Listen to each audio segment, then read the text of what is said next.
Ziyech absent? Alors là, je m'y attendais pas du tout.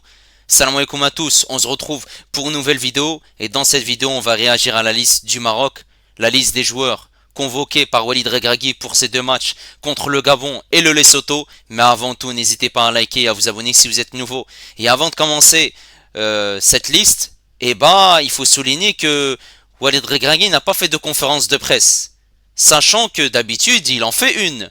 Donc il a voulu éviter certaines questions. Et on va venir par la suite. Pourquoi, d'après mes hypothèses, pourquoi il n'a pas voulu faire cette conférence de presse pour éviter les questions des journalistes marocains. Alors, on va commencer par les gardiens. El Kajoui, Bounou, Chiheb et El Khayati. Quatre gardiens. Khayati, un quatrième gardien. C'est la première fois qu'il est appelé par Walid Regragui, gardien de l'AS Far. Bon, Bounou il revient avec son club d'El Hilal au top. El Kajoui qui est au top aussi avec Berkane. Chieb qui était déjà là au mois d'octobre. Et là, je comprends pas clairement pourquoi appeler quatre gardiens. Parce que si tu appelles un gardien supplémentaire, ça veut dire que tu enlèves soit un milieu en plus, ou soit un attaquant. Et je comprends pas c'est quoi l'intérêt de faire ça. Sachant que Bounou et El Kajoui sont au top, donc il n'y a pas d'intérêt de faire ça. En plus de ça, généralement le troisième gardien il n'est pas sur la feuille de match. Il est là pour participer aux séances d'entraînement et même c'est à la dernière minute si jamais le numéro un ou le numéro 2 a un petit souci physique. À ce moment-là, il pourra être sur le banc. Mais là, je comprends pas c'est quoi l'intérêt de faire ça, clairement. Maintenant, on va passer aux défenseurs. Bon, défenseurs, on a Hakimi, on a Mazraoui. Mazraoui qui revient de blessure, qui n'était pas là malheureusement pour le rassemblement du mois d'octobre. On a Abqar, Herkes, Massina, Aguert, Aznou et Atatallah. Et Abqar, qui pour moi ne doit plus être là. Hein. Il est catastrophique, il est nul. Voilà, avec son club, c'est pas terrible les performances qu'il fait à la veste. On a Herkes qui a été plutôt intéressant avec au mois d'octobre. Après, le problème c'est que au niveau des défenseurs centraux, c'est une problématique qu'on n'a toujours pas résolue. Seyss n'est pas là. Hein. Il y avait des rumeurs comme quoi Seyss pouvait faire ce retour, mais il n'est pas là. Pour moi, Herkes va être aligné aux côtés d'Aguert. Après, forcément, comme je l'ai dit, c'est compliqué au niveau des choix en charnière centrale. Après, on a Massina qui fait son retour. Massina qui était présent régulièrement lorsqu'il y avait Vaïd Alidozik. Massina qui jouait avec son club du Torino dans une défense à 3 sur le côté gauche. Donc Massina, il a été appelé pour jouer notamment dans cette défense centrale, mais aussi pour pouvoir notamment jouer sur ce côté gauche. Il a une polyvalence. Donc ça peut être intéressant, mais je trouve pour moi, malgré tout, que c'est un joueur qui ne doit pas être présent dans cette liste. Il ne doit pas faire son retour, puisque lorsqu'il jouait avec le Maroc, c'était compliqué. On voyait qu'il n'y avait pas une assurance. Forcément, offensivement, il n'apportait pas grand-chose. Défensivement, c'était fébrile. Et on a un joueur comme El Hilali, qui aurait dû être dans cette liste. El Hilali en plus, il est polyvalent, il peut jouer sur le côté droit et jouer en charnière centrale du côté droit, puisque c'est un droitier. Malheureusement, il n'a pas été appelé. On a Aguert, Aznou, qui a pu débuter ses premières minutes avec le Bayern Munich, contre l'Union Berlin, 13 minutes très exactement. Donc ça fait plaisir qu'il soit présent, c'est tout à fait normal et logique. On a Atatallah qui fait son grand retour. Atatallah qui n'avait pas 2 minutes depuis le début de saison et il en a eu ces derniers temps avec son club El Ahly en Égypte. Donc c'est bien. Après forcément, maintenant à voir ce qu'il va donner, ce qui va être titulaire sur le côté gauche. Atatallah est présent dans cette liste pour pallier la blessure de Ben Amari, qui était présent dans cette liste au mois d'octobre et qui a été très intéressant sur ce côté gauche. Malheureusement, il est blessé. On a Chibi aussi qui n'est pas présent dans cette liste. Bon, c'est tout à fait logique. Et Eid Boutlel. Par contre, en parlant de Eid Boutlel, j'ai pas très bien compris. Au mois d'octobre, il l'appelle, il ne le fait pas jouer. Et là, il ne l'appelle pas. Sachant qu'au mois d'octobre, on avait critiqué son choix. Et on avait dit que c'est un joueur qui est en 5e division, et qui joue avec la réserve de Rennes et qui ne doit pas être appelé en équipe nationale. Voilà, on n'est pas en 2010 ou en 2012. Il y a pas mal de joueurs qui méritent plus que lui.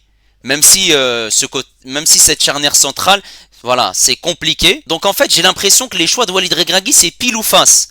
Il les ramène, il les teste, hop, sachant que là, il aurait pu ramener d'autres joueurs. Mais bon, voilà, c'est les choix de Regragui. On va voir quelle va être cette défense maintenant. À voir aussi si Mazraoui va jouer sur le côté droit ou sur le côté gauche, sachant que Mazraoui est excellent depuis le début de saison avec Manchester United, le meilleur joueur de cette équipe avec le gardien camerounais Onana. Voilà, maintenant on va passer au milieu de terrain. Alors au milieu de terrain, on a le retour de Richardson, on a Saibari, El Khannous, Amrabat, Taghalin, Bensrer et Ounahi.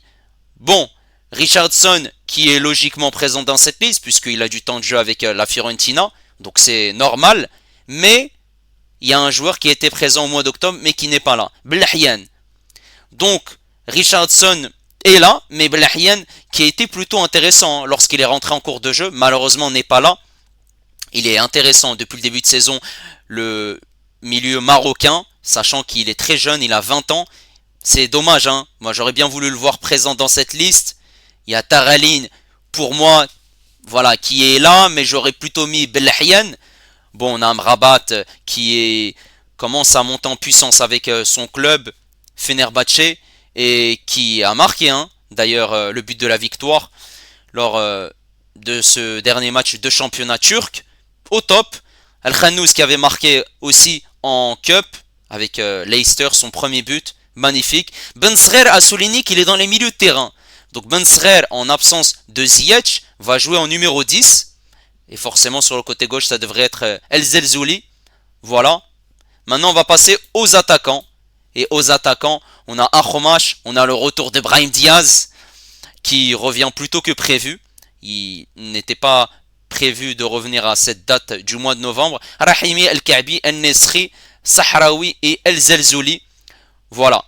Alors, Brahim Diaz, c'est logique qu'il soit présent. Donc, au top, qu'il soit là. On a El Nesri. Vous allez me dire, ouais, mais El Nesri, c'est normal qu'il soit là, sachant qu'avec Fenerbahçe, il commence à avoir de la confiance et à être intéressant, à marquer, à faire une passe décisive. Ouais, mais on a le Ouazzani avec Braga qui est intéressant, qui marque but sur but. Donc là, on comprend pas la logique. On a El Nesri qui est là. Quand il est critiqué et qu'il n'est pas bon, on a Regragui qui dit que voilà, il faut lui donner la confiance, il faut qu'il soit présent. Mais c'est pas un club med, l'équipe nationale. On n'est pas là pour te caresser dans le sens du poil. T'es bon, marhaba khouya, t'es pas bon, Allah. Eh ouais, t'as cru qu'on a du temps à perdre ou quoi? Il y a d'autres joueurs qui méritent d'être là. Ouazzani, pour moi, il devait être là. Et en plus de ça, lorsque tu ne fais pas appel à des joueurs qui performent avec leur club, bah forcément, ils vont être frustrés. Clairement. Et la frustration, eh ben, va amener petit à petit à forcément à revoir son choix. Même si je sais qu'El Ouazzani veut jouer pour le Maroc, puisqu'il peut aussi jouer pour l'Algérie. On a le Zelzouli qui est au top du top depuis le début de saison. Il performe avec le Betis Séville. Il marque. Il fait également des passes décisives. Il est excellent. Et en plus de ça, il a prolongé son contrat avec le Betis Séville. C'est parfait. On a voilà Akhomash qui est également dans cette liste. Akhomash, voilà, qui fait des entrées intéressantes avec son club de Villarreal. Et à souligner qu'il n'y a pas Ziyech. Alors Ziyech, on va ouvrir le dossier, c'est un dossier épineux. Épineux puisque là, on n'a pas eu de conférence de presse. Et en parlant de cette conférence de presse, on se pose la question, pourquoi il n'est pas là? Est-ce que Ziyech aurait dû être là? Et ben, le problème qui se pose, c'est que Ziyech n'a pas beaucoup de temps de jeu depuis le début de saison. Il était blessé au mois d'octobre, et on a dit, ok, donc c'est normal qu'il n'est pas là. Là maintenant, il est pas blessé, mais il n'a pas de temps de jeu. Il a joué une vingtaine de minutes la dernière fois en championnat. Et forcément, même lorsqu'il est disponible, il est sur le banc. Voilà, son coach ne lui fait plus confiance.